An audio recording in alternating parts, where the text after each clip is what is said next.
Hi hello నమస్తే అండి. మీరు చూస్తున్నారు సిఆర్కే వీడియోస్ 16. ఈరోజు వీడియోలో ఢిల్లీకి సంబంధించి టమాటా ధరలు ఏ విధంగా ఉన్నాయి ఏమి అట్లా ఈ వీడియోలో తెలుసుకుందాం.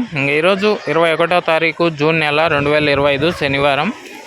ధరలు చూసుకుంటే ముందుగా సెకండ్ రకము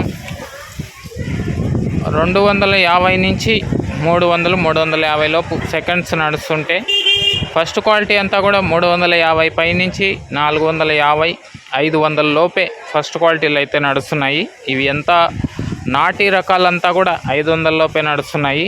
ఇంకా ఢిల్లీలో ఇవాళ ధరలు నిన్నటితో పోలిస్తే పెరిగాయి, కానీ అవి హైబ్రిడ్ రకాలు అయితే పెరిగాయండి. ఇవాళ 550 570 వరకు హైబ్రిడ్ రకాలు అయితే టాప్ రేట్లుగా నిలిచాయి. నాటి రకాలంతా కూడా 500 లోపే నడుస్తున్నాయి. ఇది ఢిల్లీకి సంబంధించి టమాటా ధరల వివరాలు. నెక్స్ట్ వీడియోలో మనం అంగళ్ళకు సంబంధించి టమాటా ధరలు ఏ విధంగా ఉన్నాయి ఏమి ఎట్లా అనేసి అయితే నెక్స్ట్ వీడియోలో దిగుమతి అవన్నీ తెలియజేస్తాను. ఇంకా లైక్ కొట్టేసి కొత్త వాళ్ళు సబ్స్క్రైబ్ చేసుకుని బెల్ బటన్ అయితే ఆన్ చేసి పెట్టేసుకోండి. మరో వీడియోలో మళ్ళీ కలుద్దాం. Thank you and bye.